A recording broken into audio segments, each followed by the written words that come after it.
Hello, जय हिंद दोस्तों। कैसे हैं आप सब? आई होप आप सब अच्छे होंगे और ईपीयू की तैयारी आपकी अच्छी चल रही होगी। आज हम डील करेंगे प्रोबेशन ऑफ ऑफेंडर्स एक्ट 1958। ये एक्ट राजस्थान ईपीयू के लिए तो इम्पोर्टेंट रहने ही वाला है। बाकी इंडिया की अदर जुडिशरी और जो भी लॉ एग्जाम्स हैं उनके लिए जहाँ पे प्रोबेशन एक्ट आता है उसके लिए भी महत्वपूर्ण रहने वाला है। आने वाले सेशंस में हम प्रोबेशन एक्ट के एमसीक्यू भी डील करेंगे और जो भी अदर सब्जेक्ट्स है जो अभी फिलहाल ईपीयू में आने वाले हैं उनसे भी अपन डील करेंगे। और हमारा दावा है, मैं आपको एश्योरेंस दे सकता हूँ दोस्तों, कि जो एमसीक्यू आज आप हमारे सेशंस में करेंगे आने वाले लेक्चर्स में, उससे बाहर आपका एक भी क्वेश्चन नहीं आएगा। इस आप हमारे ऊपर भरोसा बनाए रखिए और जुड़े रहिए हमारे चैनल महाभूता अकेडमी के साथ। आपका भरोसा और हमारा विश्वास है कि हम आने वाले जो राजस्थान एपीओ का एग्जाम है उसको जरूर क्रैक करवाएंगे आपसे। और आपको असिस्टेंट प्रोसिक्यूशन ऑफिसर की सीट दिलवाने में जितना हो सकेगा उतना मेहनत करेंगे, प्रयास करेंगे। जितना मटेरियल हम प्रोवाइड कर सकते हैं उतना हमारी तरफ से कोशिश रहेगी कि हमारी कोई कमी ना रहे और आप अपना एपीओ का जो एग्जाम है उसको क्रैक कर पाए। ठीक है दोस्तों, तो बिना टाइम वेस्ट किए अपन डील करते हैं प्रोबेशन ऑफ ऑफेंडर्स एक्ट 1958। कोई भी एक्ट डील करने से पहले दोस्तों उसके बारे में बेसिक अंडरस्टैंडिंग, बेसिक आइडिया होना बहुत जरूरी है। जैसे कि प्रोबेशन एक्ट, इसका एक्ट नंबर क्या है?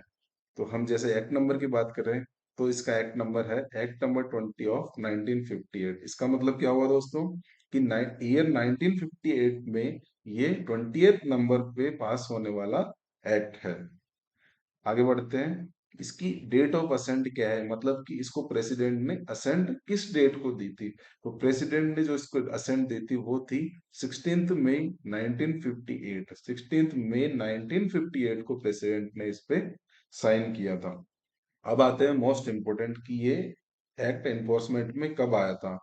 इस एक्ट की बात करें तो इस एक्ट में लेजिस्लेचर ने स्टेट्स को अपना एक पावर दी है कि वो जब अपने गजट नोटिफिकेशन में नोटिफाई कर देंगे उसी दिन से ये एक्ट उस स्टेट में एप्लीकेबल हो जाएगा। तो राजस्थान की बात करें तो दोस्तों ये राजस्थान में ये एक्ट एप्लीकेबल एनफोर्समेंट में आया था 1 अक्टूबर 1962 को। 1 अक्टूबर 1962 को ये एक्ट राजस्थान में एनफोर्समेंट में आया था दोस्तों। ठीक है। सबसे पहले अब आगे बढ़ने से पहले डील करेंगे कि ये एक्ट जो है इसका बेस क्या है, कि मतलब किस बेस क्या है, किस ऑब्जेक्टिव के साथ इस एक्ट को बनाया गया था दोस्तों। तो सबसे पहले एक प्रिंसिपल अब आपने सबने सुना होगा, नहीं सुना तो यहाँ पे लिखा हुआ है दोस्तों कि hate the crime not the criminal. मतलब कि क्राइम से नफरत कीजिए, ना कि अपराधी से। क्योंकि हो सकता है उसकी कोई मजबूरी रही हो या कोई परिस्थिति रही हो जिसमें वो उसने वो एक्ट कमिट किया है जो क्राइम है दोस्तों। इसीलिए ये एक्ट जो डील करता है इस प्रिंसिपल पे डील करता है कि hate the crime and not the criminal. ठीक है दोस्तों। अब आगे बढ़ने से पहले इसके ऑब्जेक्टिव क्या है? तो ऑब्जेक्टिव क्या है प्रोबेशन एक्ट के दोस्तों? तो इसके ऑब्जेक्टिव है, मोस्टली इंपॉर्टेंटली इसके चार इंपॉर्टेंट ऑब्जेक्टिव है दोस्तों। फर्स्ट ऑब्जेक्टिव क्या है इसका दोस्तों? कि जो भी ऑफेंडर है उसको प्रोबेशन या एडमोनिशन पे रिलीज करना। ठीक है दोस्तों। दूसरा ऑब्जेक्टिव है इसका रिहेबिलिटेशन करना, कि अब उसने ऑफेंस तो कर दिया दोस्तों, उसने ऑफेंस तो कर दिया, बट अब उसका रिहेबिलिटेशन तो करेंगे, क्योंकि नहीं तो वो आगे जाके हार्डकोर क्रिमिनल बन जाएगा। इसलिए इसका दूसरा ऑब्जेक्टिव क्या है दोस्तों? Rehabilitation of the offenders. ठीक है दोस्तों। तीसरे ऑब्जेक्टिव क्या है इसका दोस्तों? तीसरा जो ऑब्जेक्टिव है इसका वो है रिफॉर्मेशन करना। रिफॉर्मेशन किसका? ऑफेंडर्स का। अब जो फोर्थ जो चौथा जो इसका लास्ट इम्पोर्टेंट जो ऑब्जेक्टिव है उस एक्ट का वो ये है टू प्रिवेंट कन्वर्जन। अब इससे क्या समझ में आया दोस्तों? कन्वर्जन से यहाँ पे मतलब है किसका कन्वर्जन? कि जो ऑफेंडर है वो आगे जाके ऑब्डूरेट ऑफेंडर ना बन जाए, क्योंकि जेल में अगर उसको डालेंगे अपन तो वहां पे हार्ड कोर क्रिमिनल्स के साथ वो आएगा। और जैसा कि अपन सबको पता है कि संगति का असुर जरूर आता है, तो वो आगे जाके हार्ड कोर क्रिमिनल ना बन जाए, इसीलिए इस एक्ट का एक इम्पोर्टेंट ऑब्जेक्टिव ये है कि उसको प्रिवेंट किया जाए कि वो कन्वर्ट ना हो जाए हार्ड कोर क्रिमिनल में आगे जाके। ठीक है दोस्तों, तो आगे बढ़ते हैं। अब बात करते हैं इस एक्ट की एप्लीकेबिलिटी के बारे में। ठीक है, तो ये एक्ट जो है होल ऑफ इंडिया पे एप्लीकेबल होता है, मतलब कि ये जम्मू कश्मीर के साथ साथ ही सारे इंडिया में भी एप्लीकेबल होता है। ठीक है दोस्तों, जैसा कि आपने पहले डील किया था कि जिस दिन से स्टेट गवर्नमेंट नोटिफाई कर देगी उसी दिन से ये वहां पे जिस स्टेट ने नोटिफाई किया है वहां पे ये एनफोर्समेंट में आ जाएगा। सेकंड जो इसका सेक्शन है दोस्तों वो डील करता है, डेफिनेशन सेक्शन है इसका। ज्यादा डेफिनेशन इसके अंदर दे रखी नहीं है। जो फर्स्ट डेफिनेशन है वो डील करती है कोड। कोड का मतलब है क्रिमिनल प्रोसीजर कोड 1898, जो अब बदलकर 1973 हो चुका है दोस्तों, सीआरपीसी 1973। ठीक है। जो सेकंड इसका जो बी वाली जो इसकी डेफिनेशन है वो डील करती है प्रोबेशन ऑफिसर से, कि मतलब प्रोबेशन ऑफिसर कौन होगा। प्रोबेशन ऑफिसर वो ऑफिसर होगा जिसको या तो अपॉइंट किया गया है या रिकॉग्नाइज किया गया है सेक्शन 13 के अकॉर्डिंग। ठीक है, अब सेक्शन 13 जो अपन पढ़ेंगे उसमें डील करेंगे कि उसका अपॉइंटमेंट कैसे किया जाता है। सी जो इसकी डेफिनेशन बात करती है वो है प्रेस्क्राइब, मतलब जो भी रूल्स के द्वारा अगर कोई स्पेसिफाई कंडीशन कर रखी है तो उसको भी ये डील करता है। वर्ड्स एंड एक्सप्रेशन जो है वो अगर यहाँ पे डिफाइन नहीं है और सीआरपीसी में डिफाइन नहीं है तो सेम मीनिंग होगा जो सीआरपीसी में दे रखा है दोस्तों। अब आते हैं मोस्ट इंपोर्टेंट सेक्शंस की ओर बढ़ते हैं जो प्रोबेशन एक्ट में डील किए जाते हैं और हमेशा क्वेश्चन इनमें से एग्जाम में क्वेश्चन देखने को अपन को मिल जाता है दोस्तों। Section number 3। अब सेक्शन नंबर 3 डील करता है दोस्तों power of court to release certain offenders after admonition. Section 3 deal करता है एडमोनिशन से। अब एडमोनिशन का मतलब क्या होता है दोस्तों? जैसे कि एक इसको अपन एक फेमिलियर एग्जांपल से देख इसको अपन समझते हैं। आप सब ने शैतानी तो बचपन में जरूर की होगी दोस्तों। तो जब भी आपने शैतानी करी है तो आपकी मम्मी कैसे आपको धमका के डरा के एक बार आपको चुप करा देती है, फिर आप उसके बाद कोई आगे उसमें कोई भी गलती नहीं करते हैं। उसी तरह जैसे आपकी मम्मी आपको चुप कराती है, उसी तरह जब भी कोई ऑफेंडर इस एक्ट में ऑफेंस करके कोर्ट के सामने लाया जाता है तो कोर्ट उसको समझाता है एक और उसको एक वार्निंग देके छोड़ दिया जाता है। ठीक है, अब सेक्शन 3 एडमोनिशन पे क्या क्या कंडीशंस है और क्या क्या प्रोविजंस है उसको अपन देख लेते हैं एक बार। तो कोई भी पर्सन अगर गिल्टी फाउंड हो गया है या तो सेक्शन 379 में या सेक्शन 380 में, 381, 404 या 420 आईपीसी, मतलब कि आईपीसी में अगर उसने 379, 380 या 381, 404 और 420 में कोई ऑफेंस किया आईपीसी में, या कोई अदर ऑफेंस किया है जिसकी सजा 2 साल से ज्यादा नहीं है, या तो 2 साल से ज्यादा नहीं है, या फाइन की सजा है, या दोनों में से, या तो दोनों ही है या दोनों में से कोई एक है, या तो आईपीसी में ऐसा कोई ऑफेंस है या कोई अदर लॉ में ऐसा ऑफेंस दे रखा है जिसकी सजा 2 साल से ज्यादा नहीं है और फाइन और बहुत भी हो सकती है। तो अगर कोई ऐसा ऑफेंस किया है किसी ऑफेंडर ने तो उसको एडमोनिशन पे छोड़ा जा सकता है। एडमोनिशन पे छोड़ने से पहले दोस्तों यहाँ पे कुछ कंडीशंस है वो फुलफिल होनी बहुत जरूरी है। जैसे कि फर्स्ट कंडीशन क्या है कि उसका कोई प्रीवियस कन्विक्शन नहीं होना चाहिए उस पर्सन के खिलाफ। जो भी ऑफेंडर यहाँ पे है उसके खिलाफ कोई प्रीवियस कन्विक्शन नहीं होना चाहिए। ठीक है, दूसरा क्या है, कोर्ट एडमोनिशन पे रिलीज करने से पहले सरकमस्टेंस ऑफ केस देखेगा, जो ऑफेंस है उसका नेचर देखा जाएगा दोस्तों, एंड जो ऑफेंडर है उसका कैरेक्टर देखा जाएगा। उसके बाद कोर्ट डील डिसाइड करेगा कि उसको एडमोनिशन पे छोड़ना है या नहीं छोड़ना। ठीक है। तो जब ये सारी कंडीशन फुलफिल हो जाती है कि कोई उसका प्रीवियस कन्विक्शन भी नहीं है और उसका circumstance, nature of the offence और कैरेक्टर ऑफ द ऑफेंडर को देख के जब भी कोर्ट को ये लगता है, कोर्ट का ओपिनियन में यह है कि उसको सेक्स प्रोबेशन पे छोड़ने की बजाय, या उसको या तो सेक्शन 4 में छोड़ने की बजाय उसको यहाँ पे छोड़ना अगर पॉसिबल है तो उसको वो रिलीज कर देगा इस सेक्शन में, जो सेक्शन 3 में प्रोविजंस दे रखे हैं उसके अकॉर्डिंग वो उसको एडमोनिशन पे रिलीज कर देगा। अगर उसको ये लग रहा नहीं है कोर्ट को कि उसको प्रोबेशन में जो सेक्शन 4 में दे रखा है उसमें छोड़ने की आवश्यकता नहीं है, तो वो उसको वार्निंग देके एडमोनिशन पे सेक्शन 3 में छोड़ देगा। अब यहाँ पे जो एक्सप्लेनेशन दे रखी है वो मोस्ट इंपॉर्टेंट है, इसको जरूर आपको ध्यान रखना है दोस्तों। अब जो एक्सप्लेनेशन दे रखा है, एक्सप्लेनेशन किसकी बात कर रहा है दोस्तों? एक्सप्लेनेशन बात कर रहा है यहाँ पे कि प्रीवियस कन्विक्शन का मतलब क्या होगा। प्रीवियस कन्विक्शन का मतलब क्या होगा? अगर उस पर्सन के खिलाफ प्रीवियसली पास्ट में कोई ऑर्डर या तो सेक्शन 3 में या सेक्शन 4 में अगर कोई ऑर्डर पास किया हुआ है तो उसको अपन as a previous conviction consider करेंगे दोस्तों। इसका एक अपन एक ओवरव्यू ले लें तो इसमें क्या हो गया दोस्तों, सेक्शन 3 में क्या क्या प्रिंसिपल्स हो गए कि एक तो या तो उसने आईपीसी में 379, 380, 81, 404 और 420 में कोई ऑफेंस किया है।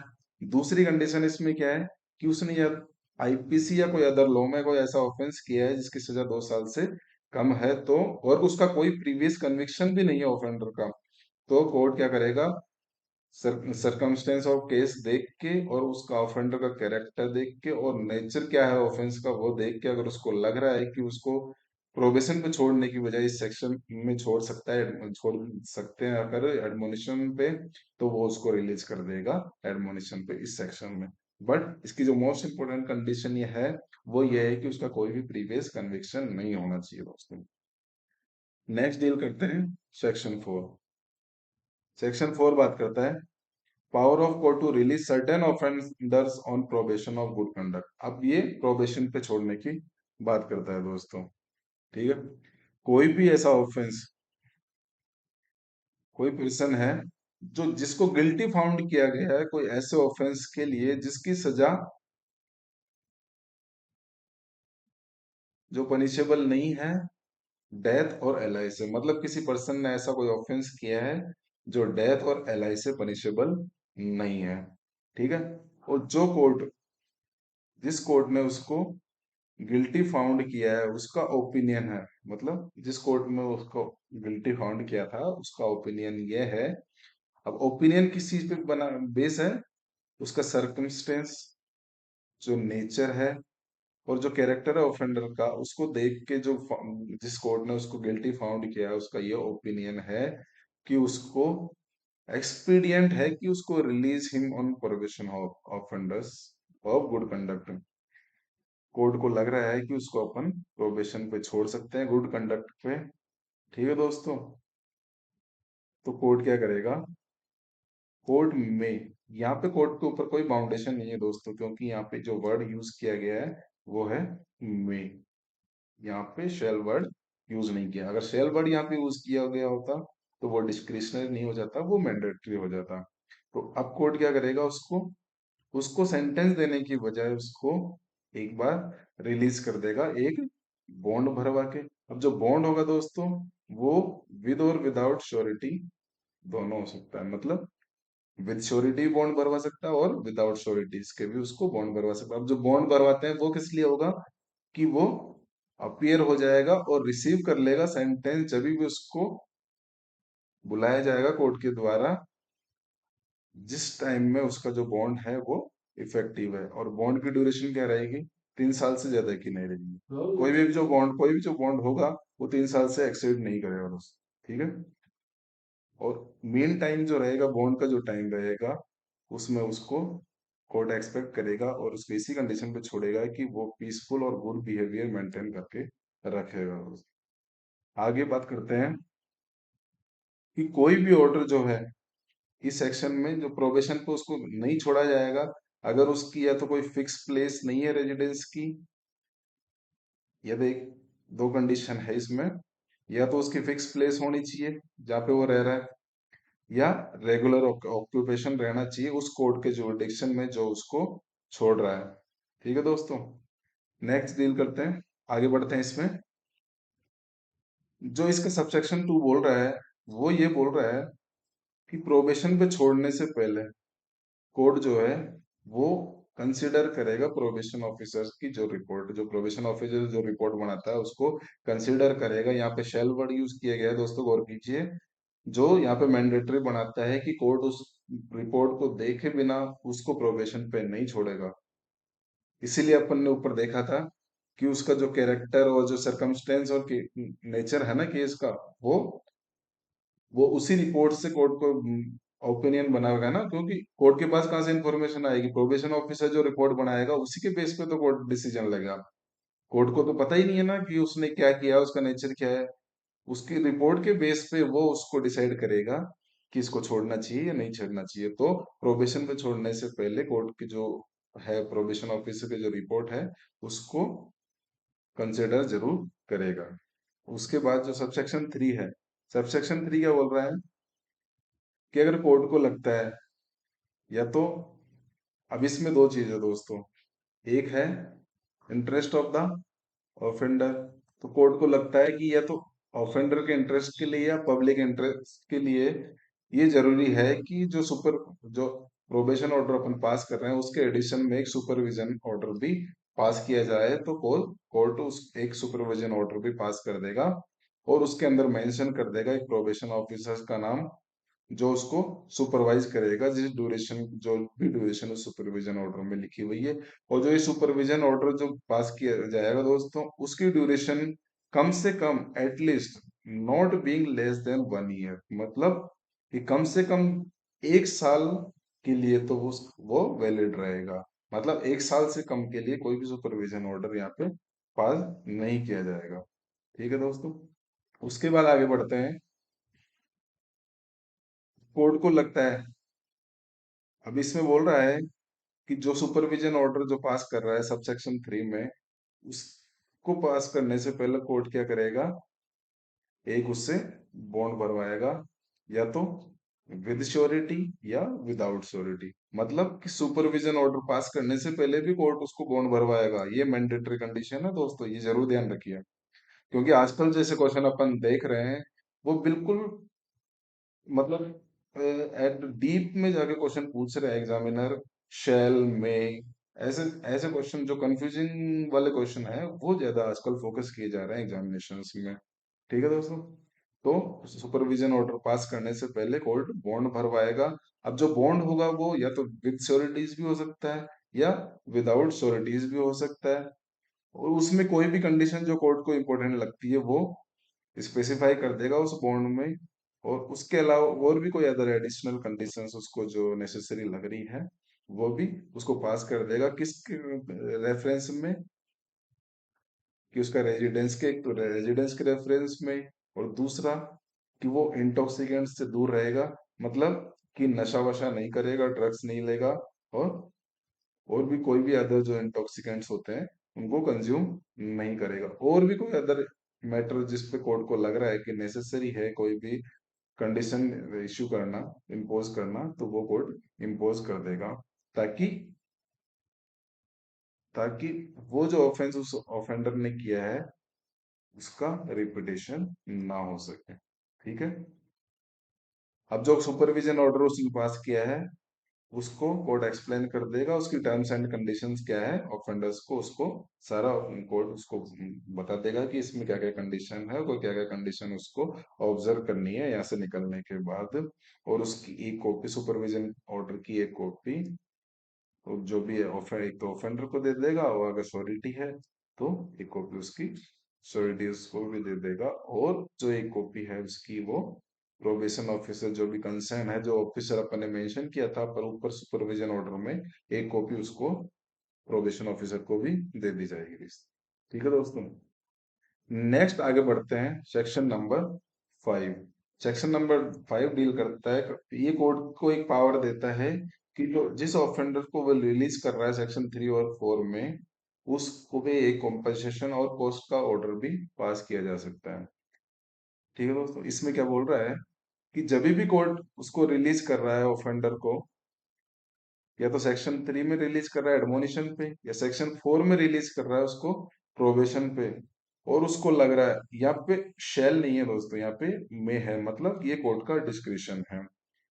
तो जब भी कोर्ट उसको कोई भी ऑफेंडर है उसको सेक्शन 3 और सेक्शन 4 में जब रिलीज कर रहा है और उसको लग रहा है, तो जब वो ऑर्डर पास कर रहा है तो उसी टाइम वो कंपनसेशन का ऑर्डर जो रीजनेबल होगा, जो भी उसको लॉस इंजरी रही है उसके लिए कंपनसेशन ऑर्डर पास कर सकता है, या और उसके साथ साथ कोई भी कॉस्ट ऑफ प्रोसीडिंग जो उसको लगी है, जो उस कोर्ट को रीजनेबल लग रही है, तो उसके लिए भी ऑर्डर पास कर सकता है। मतलब क्या हुआ इसमें दोस्तों, जब भी कोर्ट सेक्शन 3 और सेक्शन 4 में रिलीज कर रहा है ऑफेंडर को, तो उसके साथ साथ वो कंपनसेशन और कॉस्ट का ऑर्डर भी लगा सकता है।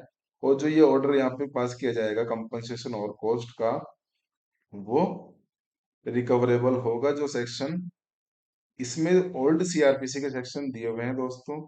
अब ये जो सेक्शन 386 और 387 की जगह यहाँ पे सेक्शंस हो गए 421 एंड 421 सीआरपीसी, जो नई वाली सीआरपीसी है 1973 वाली, उसके ये वाले सेक्शन यहाँ पे इसकी जगह चेंज हो गए हैं दोस्तों। ये ओल्ड सीआरपीसी के सेक्शन दे रखे हैं यहाँ पे, जो 386 और 387 दे रखे हैं, ये ओल्ड सीआरपीसी, इनकी जगह 421 और 422 चेंज हो गए हैं दोस्तों। ठीक है दोस्तों, अब नेक्स्ट जो बात कर रहा है सबसेक्शन 3, सेक्शन 5 का सबसेक्शन 3 ये बोल रहा है कि अगर कोई भी सिविल कोर्ट मान लीजिए बाद में ट्राई कर रही है कोई भी ऐसा ऑफेंस, मतलब जिसमें कंपनसेशन का मैटर आ रहा है, तो अगर सेक्शन 5 में कोई अमाउंट पे कर दिया या रिकवर कर लिया एज ए कंपनसेशन, तो उसको वो वाला जो सिविल कोर्ट जो ट्राई कर रहा है सूट को, उसको कंसिडर करेगा, जो भी यहाँ पे डैमेजेस दिए हैं, उसके बाद ही वो अपने जो भी कंपनसेशन ऑर्डर या जो भी रिलीफ उसको प्रोवाइड कर रहा है, उस अमाउंट को जो भी यहाँ पे दिया है उसको अकाउंट में लेने के बाद ही वो ऑर्डर पास किया जाएगा। ठीक है दोस्तों, अब नेक्स्ट बढ़ते हैं सेक्शन 6 में, restriction on imprisonment of under 21 years of age. अब यहाँ पे जो बात कर रहा है वो बात करें, इसमें एक स्पेसिफिक एज मेंशन करी गई है दोस्तों, इस पे जरूर ध्यान दीजिए आप। यहाँ पे जो 21 ईयर्स से नीचे का जो ऑफेंडर है उसको डील किया जा रहा है इस सेक्शन में।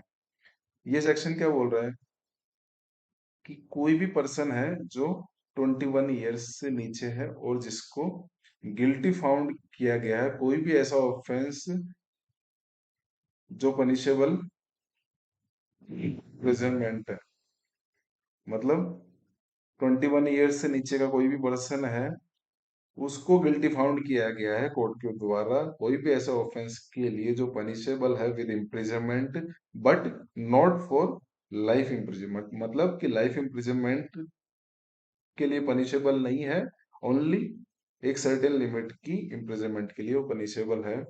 और जो पर्सन है जिसने गिल्टी फाउंड किया गया वो 21 ईयर्स की एज है उसकी, तो कोर्ट क्या करेगा, जिसने उसको गिल्टी फाउंड किया गया है तो उसको सेंटेंस ऑफ इम्प्रिजनमेंट में नहीं भेजेगा।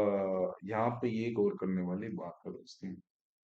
ठीक है, इसमें सीधा सीधा ये बोल रहा है कि 21 ईयर्स से नीचे का ऑफेंडर और पनिशेबल विद इम्प्रिजनमेंट है and not punishable with life imprisonment, तो कोर्ट उसको इम्प्रिजनमेंट में नहीं भेजेगा। जब तक, कब तक नहीं भेजेगा, जब तक कि वो सेटिस्फाई नहीं है उसके सरकमस्टेंस देख के, या नेचर ऑफ ऑफेंस देख के, ये कैरेक्टर ऑफ ऑफेंडर देख के, कि उसको अदरवाइज डील करना यहाँ पे पॉसिबल नहीं है, सेक्शन 3 और 4 में उसको डील करना पॉसिबल नहीं है, तभी वो जो कोर्ट है उसको सेंटेंस देगा, इम्प्रिजनमेंट में भेजेगा।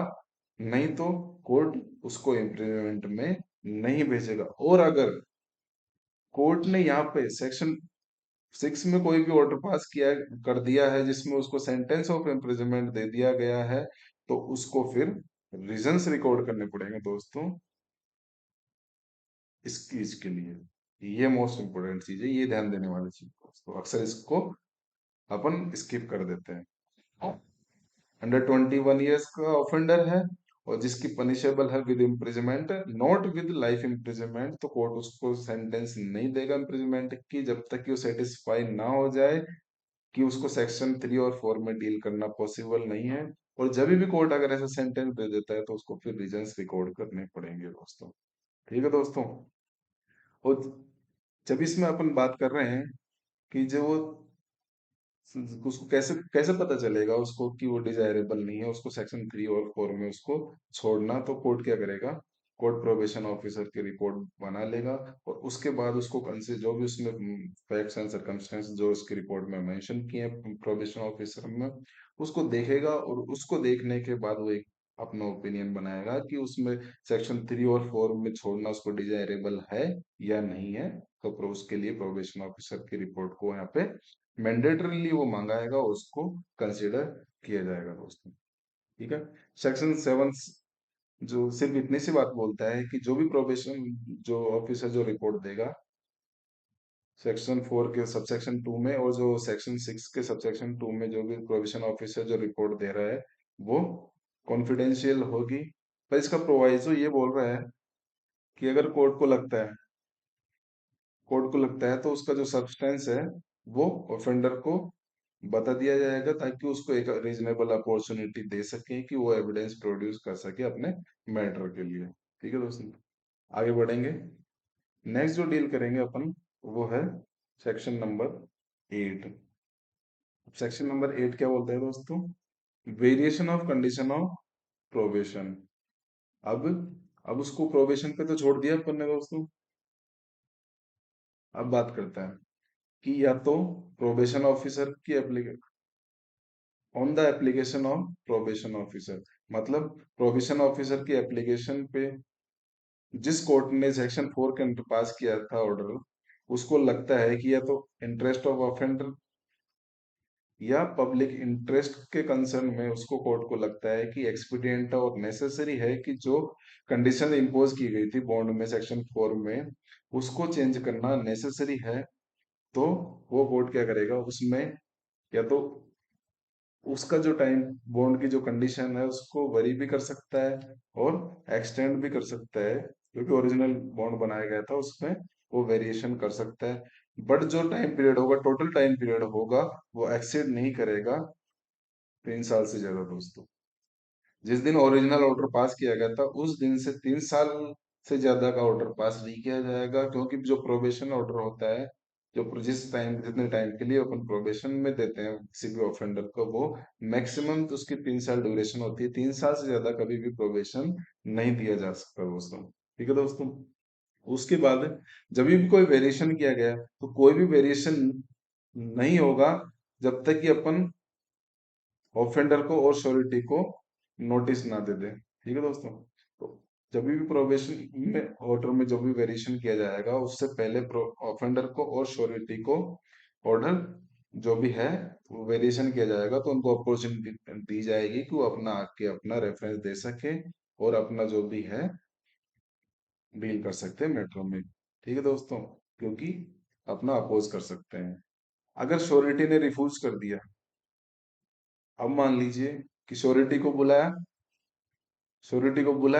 और श्योरिटी ने आके रिफ्यूज कर दिया कि साहब मेरे को कोई वेरिएशन नहीं चाहिए, पुरानी वाली कंडीशन अगर आप रखते हो तो उसमें मेरे को कोई एतराज नहीं है, पर अगर आप वेरिएशन कर रहे हो कंडीशंस में तो उसके लिए उसने अगर श्योरिटी ने रिफ्यूज कर दिया तो कोर्ट क्या करेगा, कोर्ट फिर ऑफेंडर को बोलेगा कि भैया आ जाओ और एक फ्रेश बॉन्ड भर दीजिए भैया, क्योंकि पुराना वाला तो आपने श्योरिटी आपका फेल हो गया, इसलिए अब एक फ्रेश बॉन्ड भर दीजिए अगर आपको बाहर रहना है तो।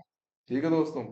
और अगर जो ऑफेंडर है वो रिफ्यूज कर देता है या फेल हो जाता है फ्रेश बॉन्ड भरने में, तो फिर जो कोर्ट है, कोर्ट उसको फिर सेंटेंस पास कर देगा जो भी ओरिजिनल ऑफेंस के लिए उसको फाउंड किया गया था गिल्टी, पहले जो अपन ने डील किया था, तो अब फिर उसके लिए उसको सेंटेंस पास कर देगा कोर्ट। ठीक है दोस्तों। अगर वो फेल कर देता है फ्रेश बॉन्ड भरने के लिए तो फिर उसको ओरिजिनल ऑफेंस के लिए उसको सेंटेंस दे दी जाएगी दोस्तों। ठीक है। उसके बाद जो सबसेक्शन 4 बोल रहा है, सबसेक्शन 4 सिर्फ इतना सा बोल रहा है कि अगर प्रोबेशन ऑफिसर की रिपोर्ट पे अगर कोर्ट सेटिस्फाई है कि जो कंडक्ट ऑफ ऑफेंडर का वो, मतलब जो ऑफेंडर है वो गुड कंडक्ट कर रहा है और पीसफुल बिहेवियर मेंटेन कर रखा है। ठीक है। और अब उसको अननेसेसरी है, उसको नेसेसरी नहीं है कि उसको सुपरविजन में रखा जाए, तो कोर्ट फिर जो सुपरविजन ऑर्डर पास किया था उसको, जो बॉन्ड भरवाया था उसको डिस्चार्ज कर देगा। सुपरविजन ऑर्डर के लिए जो बॉन्ड भरवाया था उसको डिस्चार्ज कर देगा। अगर प्रोबेशन ऑफिसर की रिपोर्ट पे कोर्ट को लगता है कि अननेसेसरी है सुपरविजन में उसको रखना, क्योंकि वो पीसफुल बिहेवियर मेंटेन कर रहा है और गुड बिहेवियर मेंटेन कर रहा है, कोई ऐसी कोई भी चीज नहीं कर रहा है जो भी ऑफेंसफुल हो, तो उसके लिए फिर कोर्ट उसको बाद में डिस्चार्ज कर सकता है उस बॉन्ड को। ठीक है दोस्तों। उसके बाद सेक्शन 9 क्या बोलता है? Procedure in case of offender failing to observe. अब मान लीजिए सेक्शन 4 में अपन ने उसको रिलीज कर दिया। ठीक है दोस्तों, सेक्शन 4 में अपन उसको रिलीज कर दिया। अब जब उसको रिलीज कर दिया, बट जो ऑफेंडर था उसने वो फेल कर गया। क्या कर रहे हैं, जो भी कंडीशन अपने लगाई थी बॉन्ड की या बॉन्ड्स की, वो ऑब्जर्व करने में अगर वो फेल हो जाता है, ठीक है, सेक्शन 4 में अपन ने उसको रिलीज किया कोर्ट ने, तो उसके बाद जो भी कंडीशन उसने इम्पोज की गई थी, वो ऑफेंडर उनको ऑब्जर्व करने में फेल हो जाता है, तो उसके बाद कोर्ट क्या कर सकता है? या तो वारंट इशू कर सकता है उसके अरेस्ट के लिए, या फिर क्या कर सकता है, समन इशू कर सकता है ऑफेंडर को, और जो भी उसका श्योरिटी है उसको, कि आप आइए और कोर्ट के सामने पेश हुई हो। ठीक है। उसके बाद जिसको, अब जब कोर्ट के सामने हुआ, या तो वो समन के आ गए या उनको पकड़ के लिया है वारंट पे, ठीक है, तो उसके बाद अब कोर्ट क्या क्या कर सकता है? कोर्ट के पास पावर है कि या तो वो रिमांड कर सकता है उसको कस्टडी में, जब तक कि केस कंक्लूड ना हो जाए। पहला काम तो ये कर सकता है।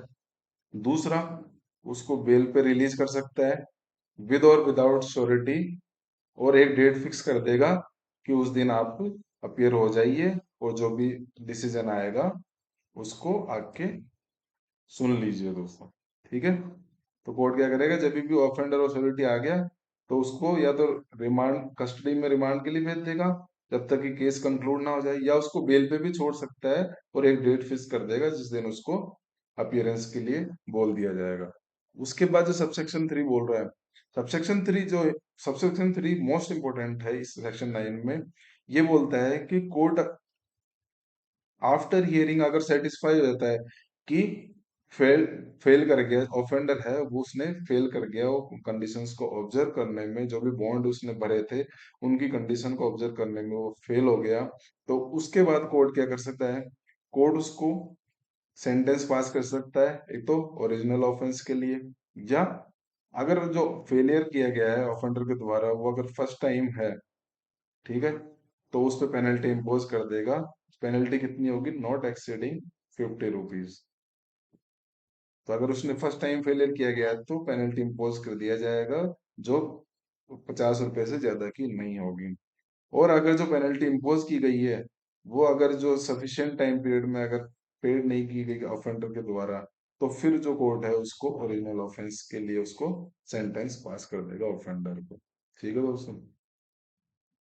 अब जो सेक्शन 10 है वो आप ऐसे ऊपर से सरसरी नजर से देख लीजिए दोस्तों, क्योंकि इसमें सिर्फ जो सिक्योरिटी से रिलेटेड जो भी प्रोविजंस दे रखे हैं सीआरपीसी में, उन सेक्शंस को मेंशन किया गया है कि कौन कौन से सेक्शन सिक्योरिटी से डील कर रहे हैं। ठीक है दोस्तों।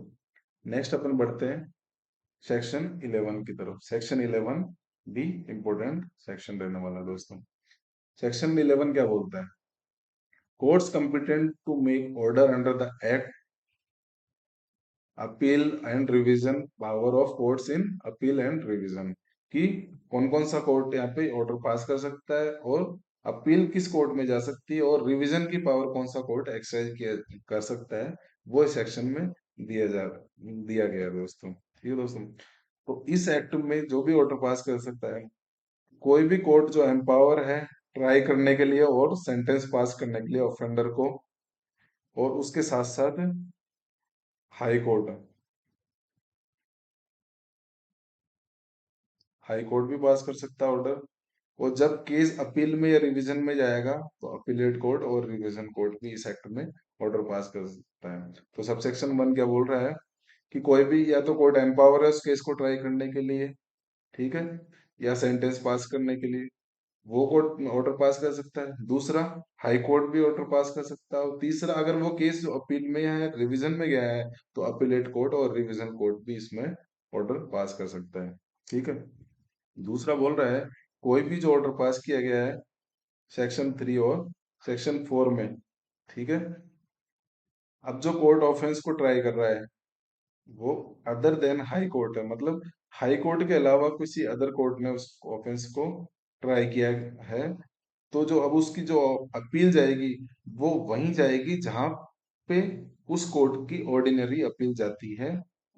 जैसे नॉर्मल केस में उस कोर्ट की अपील जिस कोर्ट में जाती है उसी कोर्ट में अपील जाएगी, जब भी उस ऑफेंडर को सेक्शन 3 और सेक्शन 4 में अगर ऑर्डर पास किया गया है तो उसी कोर्ट में अपील जाएगी जिस कोर्ट में उसकी ऑर्डिनरी अपील जाती है। ठीक है दोस्तों। अब इसमें जो इम्पोर्टेंट चीज है वो सेक्शन 3 है। सेक्शन 3 को गौर से देखिए दोस्तों। इसमें ये बोल रहा है कि कोई, जैसा आपने सेक्शन 6 में पढ़ा था ना, उसी को यहाँ पे थोड़ा सा दिया हुआ है, उसी का प्रोविजन। तो जहाँ पे कोई भी पर्सन जो 21 ईयर्स से कम का है, 21 ईयर्स से कम का है और इसको किसी ऑफेंस के लिए इस एक्ट में गिल्टी फाउंड किया गया था, ठीक है, और कोर्ट ने उसको डिक्लाइन कर दिया सेक्शन 3 और 4 में डील करने से, और उसके खिलाफ पास कर दिया सेंटेंस ऑफ इम्प्रिजनमेंट, या तो विद फाइन या विदाउट फाइन। ठीक है। और जो सेंटेंस पास की गई है उसकी या तो कोई अपील नहीं है या अपील हुई नहीं है, मतलब जो ऑर्डर पास किया है वो ऐसा ऑर्डर पास किया गया है कि उसकी अपील नहीं हो सकती, या दूसरी सिचुएशन ऐसी है कि जो ऑफेंडर है जिसके खिलाफ ऑर्डर पास किया गया उसने अपील प्रीफर नहीं करी। ठीक है। तो दोनों में से कोई भी कंडीशन हो जाती है तो वो कोर्ट जहाँ पे अपील ऑर्डिनरी लाई करती है तो वो क्या कर सकता है, या तो ऑन मोशन पे, इसमें दो चीजें हैं, या तो ऑन मोशन पे या एप्लीकेशन पे, कन्विक्टेड पर्सन की एप्लीकेशन पे या प्रोबेशन ऑफिसर के एप्लीकेशन पे कॉल करके मंगा सकता है और उन एग्जामिन कर सकता है रिकॉर्ड्स को, जो भी फॉर्मर कोर्ट है उसके रिकॉर्ड्स को मंगा सकता है और उसको एग्जामिन कर सकता है, और उसके बाद वो ऑर्डर पास कर देगा जो भी उसको सफिशिएंट लगता है। सेक्शन सब सेक्शन 3 को वापस से एक बार समझेंगे दोस्तों, क्योंकि ये इंपॉर्टेंट रहने वाला है, एग्जाम में यहाँ से अक्सर क्वेश्चन पूछा देखने को मिलता है। ठीक है दोस्तों। तो अपन ने सेक्शन 6 में पढ़ा था कि कोई भी ऑफेंडर है जिस जो 21 ईयर्स से एज का है, तो अगर सेक्शन 6 में उसको डील करने से कोर्ट ने मना कर दिया और को सेंटेंस पास कर दी उस ऑफेंडर के खिलाफ, अब जो ऑर्डर पास किया है सेंटेंस का, उस उसमें दो कंडीशन है, या तो उसकी कोई अपील लाई नहीं हो रही या जो ऑफेंडर है उसने अपील प्रीफर ही नहीं करी। तो आप जो अपीलेट कोर्ट है ना, जिसमें उस कोर्ट जो जिस कोर्ट ने ऑर्डर पास किया उसकी अपील ऑर्डिनरी जाती है, तो जो अपीलेट कोर्ट है वो ऑन मोशन पे या कन्विक्टेड पर्सन या प्रोबेशन ऑफिसर की एप्लीकेशन पे जो फॉर्मर कोर्ट है उससे रिकॉर्ड मंगा सकता है और उनका एग्जामिन कर सकता है और देख सकता है कि ग्राउंड्स थे या नहीं थे उस पर्सन को रिलीज करने के लिए, और जो भी उसको सफिशिएंट लगता है वो ऑर्डर उसके बाद वो पास कर सकता है दोस्तों। ठीक है दोस्तों। उसके बाद आगे बढ़ते हैं। जब भी सेक्शन 3 और सेक्शन 4 में कोई ऑर्डर पास किया गया ऑफेंडर के खिलाफ, तो अपीलेट कोर्ट और हाई कोर्ट जो है, हाई कोर्ट और जो अपीलेट कोर्ट है वो अपनी रिवीजन की पावर में उसको सेट असाइड भी कर सकता है और उसके बिहाफ पे कोई अदर ऑर्डर भी जो भी उसको सफिशिएंट लग रहा है वो भी पास कर सकता है दोस्तों। ठीक है दोस्तों। तो रिवीजन की पावर एक्सरसाइज करते समय अपीलेट कोर्ट और हाई कोर्ट उसको या तो सेट असाइड भी कर सकता है और अदर ऑर्डर भी कोई पास कर सकता है जो भी लॉ में प्रेस्क्राइब किया गया है दोस्तों। ठीक है। यहाँ पे जो एक चीज है गौर करने वाली वो है इसका प्रोवाइजो। इसका प्रोवाइजो मोस्ट इम्पोर्टेंट है। ये बोल रहा है कि अपीलेट कोर्ट और जो हाई कोर्ट है, अपीलेट कोर्ट और जो हाई कोर्ट है, जब रिवीजन की अपनी पावर जो एक्सरसाइज कर रही है उसमें shall not inflict a greater punishment than might have inflicted by the court by which the offender was found guilty। तो जब अपीलेट कोर्ट और हाई कोर्ट जब भी अपने रिवीजन की पावर एक्सरसाइज कर रहा है तो जो फॉर्मर कोर्ट है जिसने ऑफेंड जो ऑफेंडर है उसको गिल्टी फाउंड किया था वो जितनी पनिशमेंट उसको दे सकता था मैक्सिमम, हाई कोर्ट और अपीलेट कोर्ट रिवीजन में जब पावर एक्सरसाइज कर रहे हैं तो उस जो प्रीवियस कोर्ट है वो जितनी पावर एक्सरसाइज कर सकता था सेंटेंस को लेके उससे ज्यादा एक्सीड नहीं करेंगे। जैसे मान लीजिए दोस्तों, जो फॉर्मर कोर्ट था जिसने उसको गिल्टी फाउंड किया गया था, उस वो पनिशमेंट दे सकता था मान लो 5 साल की। ये अपन एक एग्जांपल लेके चल रहे हैं, ठीक है। तो जब अपीलेट कोर्ट और हाई कोर्ट जब वो वाली पावर एक्सरसाइज कर रहे हैं तो वो भी 5 साल से ज्यादा की सेंटेंस उस पे इम्पोज नहीं कर सकते, ठीक है। इसका कहने का मतलब ये है। अब आगे बढ़ते हैं सेक्शन 12 पे। सेक्शन 12 को ज्यादा इंपॉर्टेंट नहीं है। इसमें ये बोल रहा है कि कोई भी ऑफेंडर है, कोई भी पर्सन है जिसको यहाँ पे कन्विक्ट किया गया है या तो सेक्शन 3 में या सेक्शन 4 में, तो वो कोई भी डिस्क्वालिफिकेशन सफर नहीं करेगा इस एक्ट में कन्विक्शन की वजह से, ठीक है। कि इसका सीधा सीधा मतलब अगर देखें तो ये है कि जैसे कोई भी नॉर्मल पर्सन है जिसमें प्रोबेशन एक्ट में सेक्शन 3 या 4 में कोई ऑर्डर पास हो गया उसके खिलाफ, आगे जाके वो कोई एजुकेशन में या कोई भी जो अपॉर्चुनिटी है उसको, गवर्नमेंट अपॉर्चुनिटी है उसमें उसको डिस्क्वालीफाई नहीं किया जाएगा सिर्फ इस ग्राउंड पे कि उसके खिलाफ सेक्शन 3 और सेक्शन 4 का ऑर्डर आया हुआ है, ठीक है। तो कई बार अपन देखते हैं ना दोस्तों कि कई एग्जाम्स ऐसे होते हैं जिसमें अगर कोई भी कोर्ट केस आपके ऊपर हुआ है, कोई भी कन्विक्शन होया हुआ है, तो उसमें आपको बैठने नहीं दिया जाता, वो एग्जाम से आपको डिबार किया जाता है। तो ये सेक्शन 12 जो है उसी चीज को बात कर रहा है कि यहाँ पे सेक्शन 3 और 4 में जो ऑर्डर पास किया गया है उसकी वजह से कोई भी डिस्क्वालिफिकेशन सफर नहीं करेगा कोई भी पर्सन। मतलब आगे जाके इसकी वजह से उसको कोई भी सफर नहीं होगा अपने एकेडमिक करियर में, या कोई भी उसको अगर अटैच है ऐसे कोई नेसेसरी थिंग्स तो उसमें, ठीक है दोस्तों। पर अगर इसका प्रोवाइजो फ्री इंपॉर्टेंट है दोस्तों, इसका प्रोवाइजो क्या बोलता है, इसमें ये बोल रहा है कि उसको सेक्शन 4 में छोड़ने के बाद अगर सब्सिक्वेंटली उसको कोई ओरिजिनल ऑफेंस के लिए सजा दे दी, मान लीजिए कि कोई भी पर्सन था, उसको सेक्शन 4 में कोर्ट ने रिलीज कर दिया, उसके बाद मान लीजिए उसने कंडीशन फुलफिल कर दिया, बॉन्ड को ब्रीच कर दिया, उसके बाद कोर्ट ने जब उसको वापस बुलाया अपने सामने, अपन ने पढ़ा था ना सेक्शन 9 में, तो मान लीजिए उसमें उस दौरान कोर्ट ने उस ब्रीच के लिए उसको ओरिजिनल ऑफेंस की सजा दे दी, वो अगर ओरिजिनल ऑफेंस की सजा दे दी तो उसके बाद जो ये है डिस्क्वालिफिकेशन, ये इससे एग्जाम्प्ट नहीं होगा वो पर्सन, फिर उसको डिस्क्वालीफाई माना जाएगा।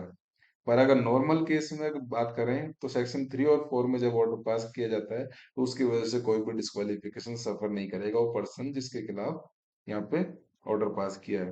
पर अगर उस पर्सन को सेक्शन 4 में छोड़ने के बाद सब्सिक्वेंटली उसको ओरिजिनल ऑफेंस के लिए पनिश कर दिया, उसके बाद वो डिस्क्वालीफाई हो जाएगा। अब बात करते हैं प्रोबेशन ऑफिस, सेक्शन 13 डील करता है प्रोबेशन ऑफिसर्स कौन होंगे। तो प्रोबेशन ऑफिसर्स कौन कौन होंगे, तो इसमें दिया गया है कोई भी पर्सन जिसको अपॉइंट किया है स्टेट गवर्नमेंट ने या रिकॉग्नाइज किया है सेंटर वो स्टेट गवर्नमेंट, ठीक है दोस्तों। तो ऐसा कोई भी पर्सन जिसको या तो अपॉइंट किया है या रिकॉग्नाइज किया है स्टेट गवर्नमेंट ने। दूसरा कौन हो सकता है, कोई भी ऐसा पर्सन जिसको प्रोवाइड किया है कोई ऐसी सोसाइटी ने जिसको रिकॉग्नाइज किया है स्टेट गवर्नमेंट ने। मतलब कोई रिकॉग्नाइज सोसाइटी है उसने कोई पर्सन ऐसा प्रोवाइड किया है तो उस पर्सन को भी अपन प्रोबेशन ऑफिसर यहाँ पे नोटिफाई कर सकते हैं, ठीक है। तीसरा बोल रहा है यहाँ पे एक्सेप्शनल केसेस में कोई भी ऐसा पर्सन जो कोर्ट के ओपिनियन में फिट लग रहा है तो उसको court as a probation officer appoint कर सकेगा। तो यहाँ पे तीन चीज हो गई दोस्तों। पहला क्या हो गई, ऐसा कोई भी पर्सन जिसको अपॉइंट किया गया है स्टेट गवर्नमेंट की तरफ से या रिकॉग्नाइज किया गया है स्टेट गवर्नमेंट की तरफ से। दूसरा हो गया कोई भी ऐसा पर्सन जिसको रिकॉग्नाइज किया गया है, कोई भी ऐसी सोसाइटी है जो रजिस्टर्ड थी और जिसको रिकॉग्नाइज किया था स्टेट गवर्नमेंट ने। तीसरा बोल रहा है कि एक्सेप्शनल सर्कमस्टेंसेज में अगर कोई कोर्ट को ओपिनियन में कोई पर्सन फिट लग रहा है कोर्ट को तो उसको as a probation officer court appoint कर सकता है, ठीक है दोस्तों। अब इसका सबसेक्शन 2 बोल रहा है कि court which passes an order under section 4, कोई भी कोर्ट जो सेक्शन 4 में ऑर्डर पास कर रहा है प्रोबेशन का या डिस्ट्रिक्ट ऑफिस, डिस्ट्रिक्ट मजिस्ट्रेट। इसमें दो चीज है, या तो ऐसा कोई कोर्ट जो सेक्शन 4 में ऑर्डर पास कर रहा है, या कोई डीएम। अब डीएम कौन से डिस्ट्रिक्ट का, जहाँ पे वो जो पर्सन ऑफेंडर है वो रिसाइड कर रहा है सुपरविजन के टाइम। जो सुपरविजन ऑर्डर पास किया गया था, जिस टाइम वो ऑफेंडर जिस प्लेस पे रह रहा है, उस प्लेस का डीएम भी प्रोबेशन ऑफिसर को अपॉइंट कर सकते हैं दोस्तों। ठीक है दोस्तों। इसके बाद एक्सप्लेनेशन। एक्सप्लेनेशन क्या बोल रहा है, एक्सप्लेनेशन अपने लिए ज्यादा कोई इंपॉर्टेंट नहीं रखती, ज्यादा इंपॉर्टेंस नहीं है इसमें। से प्रेसिडेंसी टाउन्स वाली बात करती है कि चीफ प्रेसिडेंसी मजिस्ट्रेट होगा, उसको डीएम माना जाएगा। ठीक है दोस्तों। सब सेक्शन 3 बोल रहा है प्रोबेशन ऑफिसर जो होगा वो किसके कंट्रोल में होगा। प्रोबेशन ऑफिसर कंट्रोल में होगा डिस्ट्रिक्ट मजिस्ट्रेट के, उस डिस्ट्रिक्ट मजिस्ट्रेट के जिस डिस्ट्रिक्ट में वो पर्सन रिसाइड कर रहा है। तो प्रोबेशन ऑफिसर डिस्ट्रिक्ट मजिस्ट्रेट के कंट्रोल में रहेगा जिस डिस्ट्रिक्ट में वो पर्सन रिसाइड कर रहा है। अब 14 सेक्शन 14 बात कर रहा है कि ड्यूटीज क्या रहेगी प्रोबेशन ऑफिसर की। अब प्रोबेशन ऑफिसर यहाँ पे 5 तरीके की ड्यूटी निभाएगा दोस्तों। ठीक है। पहला तो जो फर्स्ट कंडीशन है, ड्यूटी है इसकी, वो क्या है कि इंक्वायरी करेगा। ठीक है। एक तो इंक्वायरी करेगा कोर्ट की डायरेक्शन के अकॉर्डिंग। ठीक है। अब इंक्वायरी किस चीज की करेगा ये, एक तो सरकमस्टेंसेस की और होम सराउंडिंग्स किसकी, जो पर्सन जिसको यहाँ पे अपन ने ऑफेंडर माना है उसकी इंक्वायरी करेगा। ठीक है। और दूसरा क्या करेगा, दूसरा क्या करेगा दोस्तों, सुपरवाइज करेगा प्रोबेशनर्स को और कोई भी अदर प्रोविजन पर्सन है जिनको सुपरविजन में डाला है।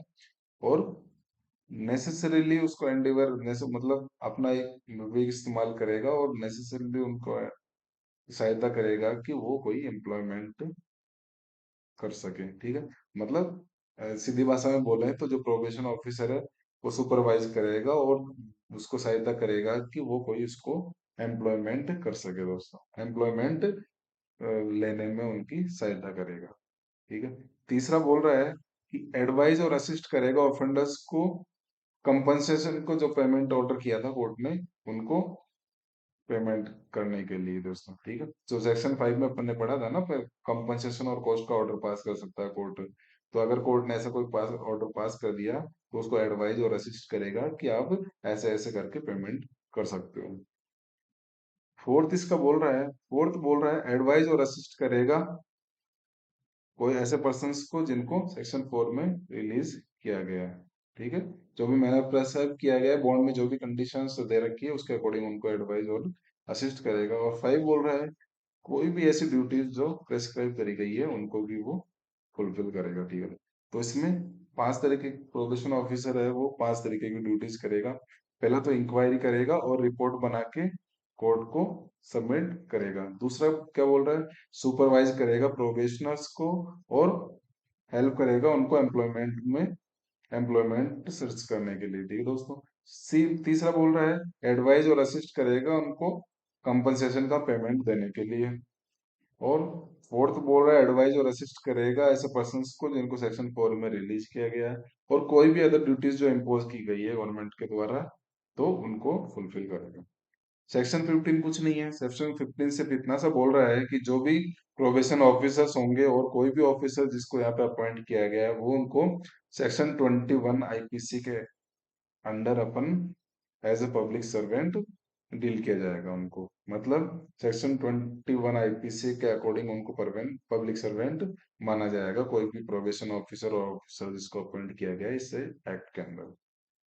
सेक्शन 16 क्या बोल रहा है, सेक्शन 16 सिर्फ इतना सा बोल रहा है दोस्तों कि प्रोबेशन ऑफिसर या कोई भी ऑफिसर जिसको यहाँ पे अपॉइंट किया गया है, ठीक है, अगर उसके द्वारा कोई गुड फेथ में ऑफिशियल ड्यूटी में कोई भी एक्ट पास किया गया है तो उनसे प्रोटेक्शन दिलाता है, उनको एग्जेम्पशन दिलाता है कि उनके खिलाफ कोई भी इंक्वायरी, कोई भी प्रोसीडिंग इनिशिएट नहीं की जाएगी ऐसे पर्सन के खिलाफ, ऑफिसर्स के खिलाफ जिन्होंने गुड फेथ में और ऑफिशियल ड्यूटी में अपनी ड्यूटी निभाते हुए कोई काम किया गया है, तो उनको प्रोटेक्शन देता ही है दोस्तों। ठीक है। अब सेक्शन 17, सेक्शन 17 बात करता है पावर टू मेक रूल्स। अब यहाँ पे रूल बनाने की पावर किसको दी गई है दोस्तों, यहाँ पे रूल बनाने की पावर दी गई है स्टेट गवर्नमेंट को। पर यहाँ पे साथ के साथ एक कंडीशन भी इम्पोज की गई है कि स्टेट गवर्नमेंट जब भी रूल बनाएगा तो उससे पहले, रूल बनाने से पहले वो सेंट्रल गवर्नमेंट से प्रीवियस एक अप्रूवल लेगा, उसके बाद ही वो रूल बना सकता है। मतलब स्टेट गवर्नमेंट सेंट्रल गवर्नमेंट से अप्रूवल लेने के बाद इस एक्ट में रूल बना सकता है, और जो रूल बनाएगा फिर उसको नोटिफाई करना पड़ेगा उसको अपने ऑफिशियल गजट में। ठीक है, ये सिर्फ इतना सा बोल रहा है। और जो भी रूल्स और रेगुलेशंस यहाँ पे बनाए जाएंगे वो उनको पब्लिश किया जाएगा।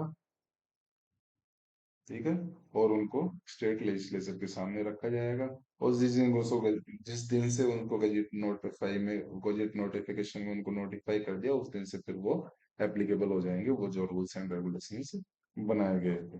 ठीक है दोस्तों, अब जो सेक्शन 18 और 19 है दोस्तों, वो बात करते हैं नॉन एप्लीकेबिलिटी, कि ये जो प्रोबेशन ऑफ ऑफेंडर्स एक्ट है वो कहाँ कहाँ एप्लीकेबल नहीं होगा। तो सेक्शन 18 सेविंग्स की बात कर रहा है कि प्रोबेशन ऑफिसर जो ऑफेंडर्स एक्ट है वो कहाँ कहाँ एप्लीकेबल नहीं होगा। तो पहला तो बोल रहा है कि refer section 13 of reformatory schools act 1897 पे एप्लीकेबल नहीं होगा। ये जो ईयर दे रखा है दोस्तों 1897, इसको थोड़ा सा आप याद रखने की कोशिश कीजिएगा, क्योंकि जो प्रीवियस ट्रेंड अपन को देखने को मिला है वो ये देखने को मिला है कि आजकल ईयर वाइज जो भी ऐसे क्वेश्चन हैं उनको भी पुट किया जाता है एग्जाम में। मतलब ये डायरेक्ट ईयर भी पूछ सकते हैं कि आपको ऑप्शन में दे दिया 1897, 1898, 1886, तो अपन एक बार ये थोड़ा ईयर है इसको भी याद करने की कोशिश कीजिएगा। तो जो अब बात करते हैं, तो पहला तो क्या बोल रहा है कि सेक्शन 13(1) है जो रिफॉर्मेटरी स्कूल्स एक्ट उस पर एप्लीकेबल नहीं होगा। दूसरा बोल रहा है subsection 2 of section 5 of prevention of corruption act 1947 पे भी एप्लीकेबल नहीं होगा। दूसरा बोल रहा है कोई भी ऐसा लॉ इन्फोर्समेंट है जो डील करता है जुवेनाइल ऑफेंडर्स से और पोस्टल स्कूल्स से, तो उन पे भी ये एक्ट एप्लीकेबल नहीं होगा। तो ये एक्ट चार चीजों पे एप्लीकेबल नहीं होगा। पहला तो section 31 of reformatory schools act 1897 पे एप्लीकेबल नहीं होगा।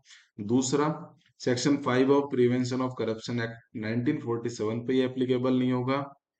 तीसरा जो बोल तीसरा बोल रहा है कि जुवेन ऐसा कोई भी लॉ इन्फोर्स में है जो जुवेनाइल ऑफेंडर्स और पोस्टल स्कूल से डील करता है, तो उन पे भी ये एक्ट एप्लीकेबल नहीं होगा दोस्तों।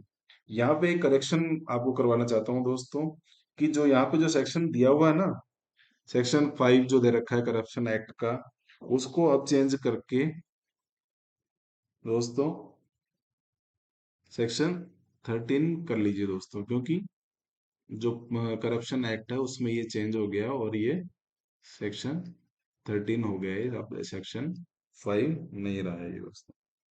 ठीक है दोस्तों, अब आगे अपन देखते हैं दोस्तों सेक्शन 19 क्या बोलता है। ये भी नॉन एप्लीकेबिलिटी की बात करता है कि जहां पे सेक्शन 360 एप्लीकेबल होगा सीआरपीसी का, जहां पे सेक्शन 360 सीआरपीसी एप्लीकेबल होगा वहां पे